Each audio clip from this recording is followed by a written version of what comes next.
Bismillahirrahmanirrahim. Alhamdulillahi Rabbil Alamin. Wassalatu wassalamu ala asyrafil anbiya'i wal mursalin. Nabiyina Muhammadin wa ala alihi wa sahbihi ajma'in. Assalamualaikum warahmatullahi wabarakatuh. So ngayon, Al-Qiyamatus Sugra, insyaAllah. At tiyatalakay pa rin natin yung mga aral na makukuha sa pagtalakay sa mga ito, na hindi ito bagay na kumbaga walang saysay. So merong dahilan kung bakit tayo nag-aaral nito. So merong ilang tinukoy, 6 na dahilan. Balikan natin uli. Na una, ang paniniwala sa mga ito ay bahagi ng paniniwala kay Allah at kay Propeta Muhammad sallallahu alaihi wasallam. Kasi nababanggit sa Quran ang mga tanda na ito at nababanggit sa mga hadith, ganun din. Okay? So ibig sabihin, kapag naniniwala ang mga tao sa tanda ng mga tanda ng pagdating ng araw ng paghukom, ito ay nagpapatibay sa kanilang paniniwala. At ito ay bahagi nga ng paniniwala kay Allah at kay Propeta Muhammad sallallahu alaihi wasallam. Kasi iba pa pala yung pagpapatibay sa pananampalataya. So ang paniniwala rito ay bahagi ng paniniwala kay Allah at kay Propeta Muhammad sallallahu alaihi wasallam. Pangalawa, ang pagkakatupad ng mga propesiya na ito ay nagpapatibay sa ating pananampalataya sa pangkalahatan. Pangatlo, ang pag-aaral dito ay nagpapatibay sa paniniwala sa araw ng paghuhukom. Specifically. Yung number 2, general na iman. Pangatlo, specifically sa imanu bil yawmil akhir. Pangapat, sa pamagitan ng mga kaalaman tungkol sa pagdating ng araw ng paghuhukom o mga tanda rito, ay nalalaman natin ang mga ibinalita ni Propeta Muhammad sallallahu alaihi wasallam at ibinabala niya sa atin. At kung anong marapat nating gawin kung halimbawang mangyayari ang mga ito. Panlima, sa pamagitan ng mga aral nito ay malalaman nga natin kung ano ang mga magiging hatol sa mga kaganapan na ito. Diba, pagdating ni Dajjal, anong gagawin ng tao? At nga pang-anim, panghuli, likas sa tao na malaman ang mga bagay-bagay na mangyayari sa hinaharap, bagaman ito ay lingid, upang ito ay kanyang mapaghandaan. Musliman o hindi Muslim, pinag-aaralan nila ang mga bagay na ito. So huling bahagi ng pagtalakay natin dito, inshallah. Dahil sa susunod ay matatalakay na natin kung paano ba hinati ng mga scholar ang mga tanda ng araw ng paghuhukom. Paano merong maliit at merong malaki. Bakit kailangan pa silang paghiwalayin? Okay, bakit kailangan pa silang paghiwalayin? Yun yung sunod natin na matatalakay, inshallah. So sinabi rito, wa aktaru ma ya'tani bidalika wa yatatalla ilayhi al-umara wal muluk fi amadi dawlatihim. Sa mga bagay na ito na mga mangyayari sa hinaharap o mga hula o mga propesiya, at kahit sa iba't ibang mga pinanggagalingan nga nito. Okay? Kung yung hari o yung pinuno naniniwala sa manghuhula o naniniwala sa scientist, lahat ng mga yon ay tinatanong niya upang malaman kung ano ang mangyayari sa kanila at kung gaano katagal mangyayari o mananatili ang kanilang paghahari o pamumuno. Walidhalika insarafat al-inayatu min ahlil ilmi ilayhi, na dahil dito, ang mga maalam ay nagtuon ng kanilang pagsisikap sa mga bagay na ito. Na itong ahlul ilm na tinutukoy dito, not necessarily ulama ng relihiyon, maaring sila ay mga scientists o iba pang mga maalam sa iba pang bodies of knowledge. Halimbawa nga yung occult o yung occult, maaring kasing kahulugan din nito yung demonology o yung karunungang itim, mga bagay na ganun. So pati yun ay kanilang inuungkat para kanilang malaman ang hinaharap. Wa kullu ummatin minal umam yujadu lahum kalamun min kahinin aw munajjimin aw waliyin fi mithli dhalika min mulki yartaqibunahu aw dawlatin yuhaddithuna anfusahum biha. Na dahil dito, ang lahat ng mga nasyon, ang kanilang kaalaman tungkol sa mga hinaharap o mangyayari sa hinaharap, sa future, ay maaring manggagaling sa kanilang mga manghuhula, yung kahin, manghuhula, again din munajjim, yung mga astrologer, at yung wali. Yung wali na tinutukoy dito, wali na santo. Santo. Katulad ng kung ano yung konteksto ng pagiging santo na meron sa mga Katoliko. Na itong mga santo na ito, sila ay merong espesyal na relasyon kay Allah o sa Diyos, na sila ay banal, at maaring meron silang kaalaman din sa hinaharap, sa mga mangyayari sa hinaharap. Meron silang mga propesiya. So naniniwala sila sa mga tao na ito. Ng mga ito, maaring yung sinasabi nila doon sa mga hari o mga pinuno, inimbento lang din nila, o maaring ibinulong sa kanila ng mga kasabwat nilang mga demonyo. So sinasabi ng mga tao na ito sa kanilang mga pinuno ang hinaharap. Ang hinaharap. Wa ma yahduthu lahum min al-harbi wal malahim, gay din nagbababala ang mga ito sa pagdating ng mga digmaan at iba pa. Wa muddatu baqa'il dawla, at din sa pananatili ng bansa na yon kung gaano ito magtatagal. Wa adadul muluku fiha, at ilan ang magiging mga hari rito. Wa ta'arudu li asma'ihim, gayon din ang pangalan ng kanilang mga magiging pinuno sa hinaharap. Wa yusamma mithlu dhalika al-hidthan, yung mga hidthan na ito, yung mga hula o propesiya. Sa ancient Greece, meron silang tinatawag na oracle. Oracle yung tawag nila doon. Ito yung mga manghuhula, mga espesyalista. Kumbaga, ang iba sa kanila ay nabuhay na doon sa kumbaga sa pagiging oracle ng buong buhay na nila. Buong buhay na nila. Na dinedicate na nila yung kanilang mga sarili doon sa pag-alam kung ano mangyayari sa hinaharap. At merong iba't ibang mga oracle na matatagpuan sa Greece. At ang pinakasikat dito, yung doon sa Delphi o Delphi, na ito yung, napanood nyo yung pelikula, yung 300? Yung sa Thermopylae. So yung pinuntahan doon ng hari, yun, oracle yun. Marami yun, maraming iba't ibang oracle sa iba-ibang lugar sa Greece. Pinupuntahan yun ng hari at magtatanong siya doon, kukonsulta siya doon. So yung oracle doon, kumbaga, yung sinabi niya kay Leonidas na hindi maganda yung makikipagdigmaan siya sa panahon na yun. Pero sinuway ni Leonidas yung oracle.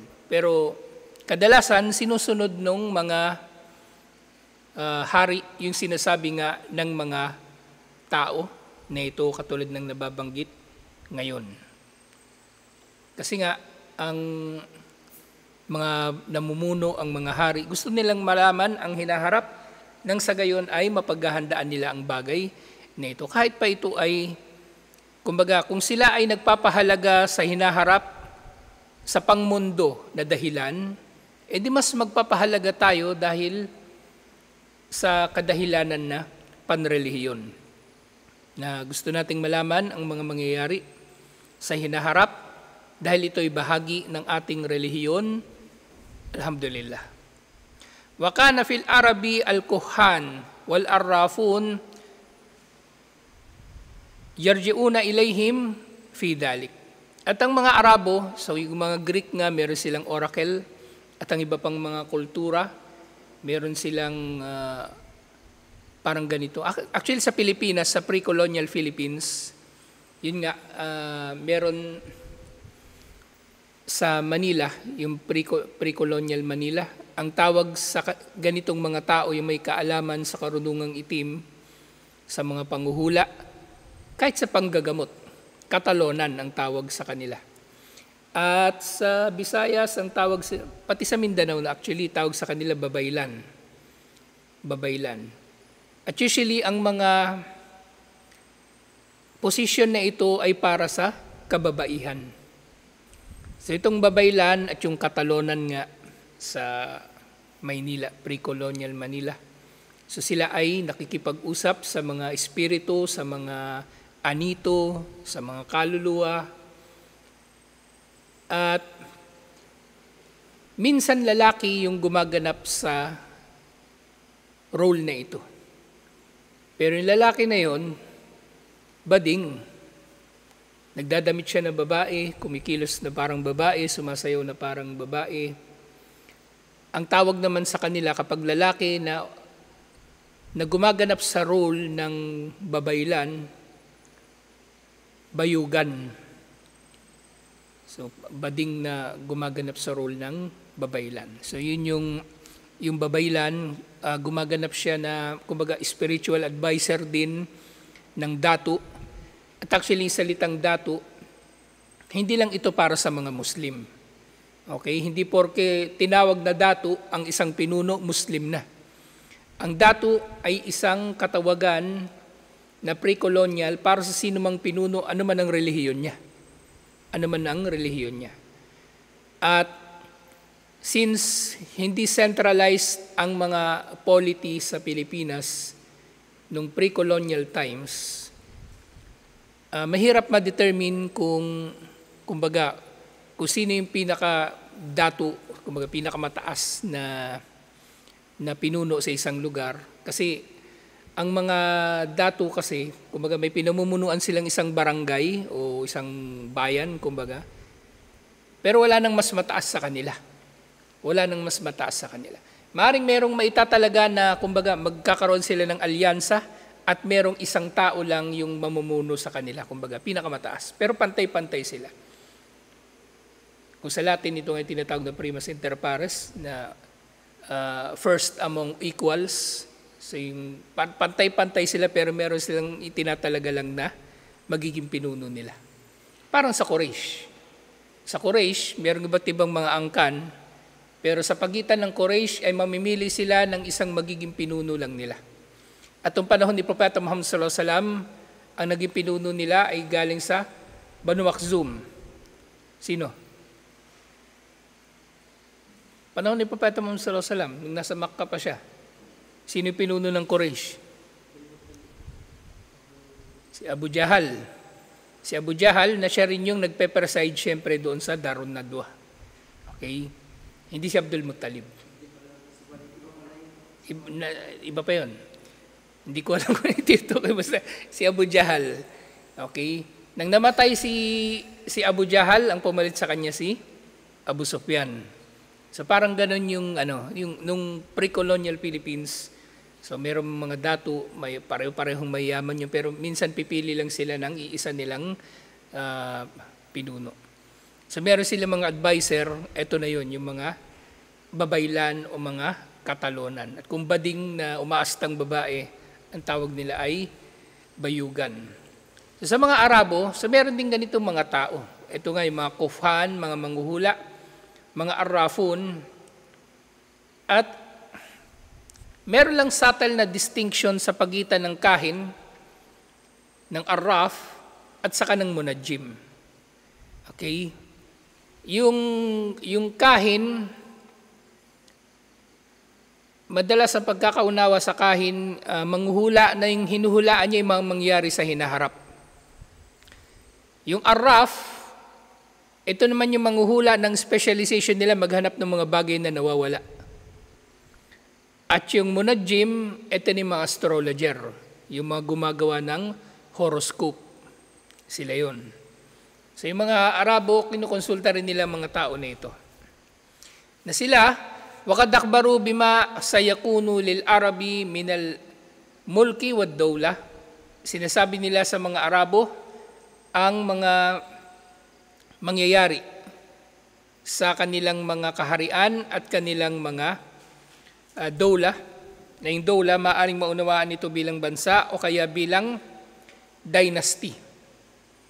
Kaya nga sa Arabic, yung mga dynasty, tinatawag din silang dawla. Halimbawa, yung Ottoman Empire, sa Arabic tinatawag itong Dawla Uthmaniyya kasi technically ang Ottoman Empire ay dynasty. Ang susunod na, tawag lang nila sa sarili nila khalifa, pero hindi na ito khilafa. Hindi na ito khilafa. Ito ay dynasty. Ito ay monarchy, kumbaga paghahari. So tawag sa kanila ay Dawla Uthmaniyya. So, kamawa ka ali Shakkin, katulad ng nangyari halimbawa doon sa Shak at doon sa tinatawag na Sutay, fi ta'wili Ru'ya Rabi'a bin Nasr min mulukil Yaman. So meron daw isang manghuhula, pero ang hinulaan niya ay si Rabi'a bin Nasr, isa sa mga hari ng Yemen. So sinabi ng mga manghuhula sa kanya, akhbarahum bimilkil Habasya biladahum. So nagbabala sila doon kay Rabi'a bin Nasr na ang mga taga-Ethiopia ay sasakop sa kanilang lupain. Thumma ruju'aha ilayhim, at pagkatapos ito ang kanilang kaharian ay ibabalik sa kanila. Pagkatapos ng maghari ang mga taga-Habasya o ng Ethiopia. At yung Ethiopia nga, katabi lang ito halos ng Yemen. Dagat nga lang yung pagitan nila. Okay? At ang shortest distance, kumbaga sa Africa, patungong Arabian Peninsula, sa pagitan ng Yemen at ng Ethiopia. Sa pagitan ng Yemen at ng Ethiopia. Thumma duhurul mulk wad dawla lil Arab min ba'di. At pagkatapos ng pagbabalik ng paghahari ng mga Arabo doon sa Yemen, laban sa Ethiopia, ang mga Arabo ay magkakaroon naman ng kapangyarihan at pamamayani doon. So ibig sabihin, magiging iba ang maghahari, pero Arabo pa rin ang maghahari. So yung Shak pala at Sutay, itong tinukoy pala rito na Shak, kamawa ka ali Shakkin wa Sutay. Ito pala yung pangalan ng manghuhula. Dalawa sila na manghuhula. Shak ang pangalan ng isa, tapos Sutay yung pangalan ng isa. Sa dalawa silang manghuhula.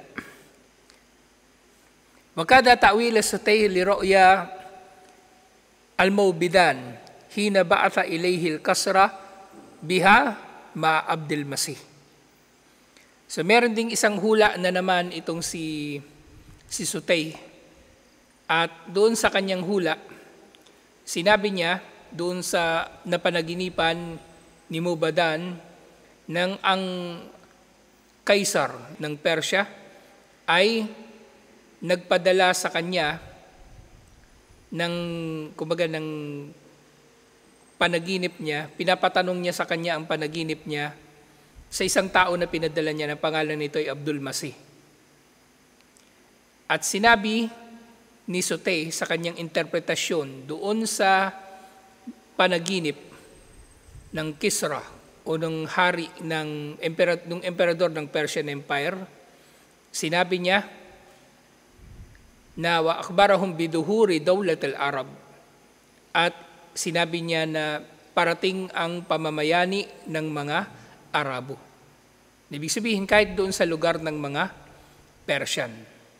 At maaaring tinutukoy na nga rito, doon sa naunang panaginip, yung napanaginipan ni Rabi'a bin Nasr, na sasakupin ng Ethiopia ang Yemen, ito na yung nangyari doon sa panahon ni Abraha. Diba? Tapos yung isa pang interpretasyon niya na magbabalik ito sa mga Arabo. So natalo ng mga Arabo, o natalo si Abraha, syempre sa tulong ni Allah doon sa Suratul Fil na nababanggit, at namayani na ang mga Arabo ng tuluyan nang lumaganap ang Islam. So ngayon dito, doon sa panaginip nung emperador ng Persian Empire. So mamamayani daw ang mga Arabo at ito na yung eventual na pagkakasakop ng mga Muslim sa Persian Empire nung panahon ni Umar bin Khattab radiyallahu anhu.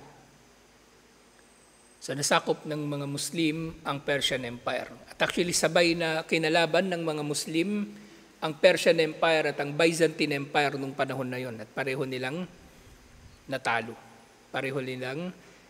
At lahat ng ito ay nangyari sa panahon ni Umar bin Khattab radiyallahu anhu.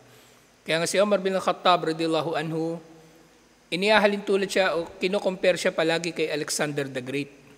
Pero actually, mas malaki ang accomplishment ni Umar bin Khattab radiyallahu anhu kaysa kay Alexander the Great. Kasi si Alexander the Great, nung namatay siya, wala na yung mga nasakop niya. Pinaghati-hatian na nung kanyang mga general. Yung Egypt napunta kay Ptolemy, yung Persia napunta doon sa isa pang general niya. Kaya si Cleopatra, Greek talaga siya, hindi siya Egyptian. Kaya nagkaroon ng ewan kong pelikula ba yun o series. Yung gumanap na Cleopatra, negra. Kaya galit na galit yung mga historian. Bakit alam niya naman na si Cleopatra, Greek? Bakit yung ginawang maitim? So, minsan ganun problema sa mga representation, sa mga historical events, sa mga pelikula kasi masyadong merong creative license yung mga producers nito. Ginagawa lang nila yung gusto nila na wala silang pakialam kung magiging historically accurate ba yung kanilang mga production. So nga, namayani ang mga Arabo nung panahon ni Umar bin Khattab radiyallahu anhu. Wakada kana fi jilil berber kuhan min asharihim Musa bin Saleh. So yung mga Berber naman, ito yung tawag doon sa tribo ng mga Arabo sa North Africa. So meron silang manghuhula ng pinakakilala nakikilala sa mga ito ay si Musa bin Saleh mula sa tribo ng Yefran. O yung Yefran, tinatawag din ito Wayukalo min Gamra. Tinatawag din itong Gamra o sinasabi ng mga tao na hindi siya taga-Yefran, siya ay taga-Gamra. Pero anyway, taga-North Africa siya. So sinasabi, walahu kalimatun hidthaniya antarikati shi'r. So meron siyang mga hula na ipinahayag niya sa anyo ng mga tula at ipinahayag sa kanilang wika Bertan, ibig sabihin yung wika ng mga Berber, yung mga tao sa North Africa. Wa fiha hidthan kathir, at napakaraming hula rito. Wa ma'damuhu fima yakunu li zanatati minal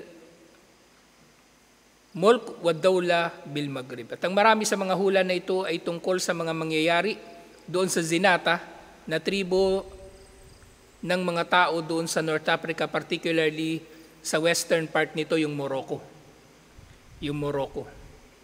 At actually yung mga Berber, nung nag-Muslim na sila yung nakasakop talaga sa Spain noong 711. Nasakop nila ang Spain. Kaya nga nung nasakop nila yung Spain, ang tawag ng mga Kastila, kumbaga sa mga taga North Africa, Maori. Kasi ang tawag ng Roman Empire sa North Africa, Mauritania. Yun yung local, kumbaga yung endonym nila para sa North Africa. So yung salitang Moro, na gamit ngayon bilang pantawag sa mga Muslim sa Pilipinas, nang nakarating dito yung mga Kastila sa Pilipinas at nakita nila mga Muslim yung mga tao rito, lalo na sa Mindanao, sa Maynila, so tinawag na rin nila yung mga tao na ito na Moro, katulad ng mga Moro na kalaban nila dun sa Spain at saka sa North Africa. So yun yung tinawag nila. Yun ang origin ng salitang Moro, na ginamit din ito sa mga Muslim sa North Africa. At yun nga yung kanyang hula ay may kinalaman doon nga sa mga tao sa Morocco. At sinasabi, wahiya mutadawalatun bayna ahlil jabal, at ang mga hula na ito ay kumalat sa mga tao sa mga kabundukan, wahum yaz'amuna taratan annahu wali. At kinikilala ng mga tao noon na siya daw ay santo. Itong si Musa na ito na isang manghuhula. So itong panghuhula niya na ito, kumbaga, nangyari na ito panahon na ng Islam. Okay? Nangyari na ito panahon na ng Islam. Bakit natin masabi na panahon na ito ng Islam? Na lumaganap na yung Islam, kasi hindi na binanggit dito yung petsa. Kasi pangalan niya ay pangalan na ng Arabo. Kasi dumating lang naman doon yung mga Arabo at nag-assimilate yung mga taga North Africa sa Arabic language at Arabic culture. So, ibig sabihin, panahon na ng Islam ito, pero laganap pa rin ng kamangmangan sa meron pa rin mga manghuhula sa panahon nila. Meron pa rin mga manghuhula sa panahon nila. So, ang iba ay naniniwala na siya ay santo, wataratan annahu kahin, at ang iba ay naniniwala na siya ay manghuhula. Waqad yaz'am ba'da mawazi'ihim annahu kana nabiyan. At meron ding ilan sa kanila na naniniwala na si Musa bin Saleh daw ay propeta. Lianna tarikahu indahum qabla al-hijrah bikathir wallahu a'lam. At naniniwala kasi sila na nabuhay siya kahit nung panahon pa ni Propeta Muhammad sallallahu alaihi wasallam bago pa ang hijrah. So yung mga Arabo, naniniwala din sila sa mga ganito. So katulad nga nabanggit ko nung nakaraang lecture, ang iba't ibang mga pinuno ay meron silang mga advisor na mga manghuhula, mga tao na may karunungang itim. So hindi lang ito laganap sa Europe. So nalaman natin kahit sa pre-colonial Philippines may ganito rin, at meron din syempre sa mga Arabo kahit umiral ng Islam. Dahil sa kanilang kamangmangan nga ay nananatili sila sa ganitong paniniwala. So tutuloy natin ito next week, inshallah. Assalamualaikum warahmatullahi wabarakatuh.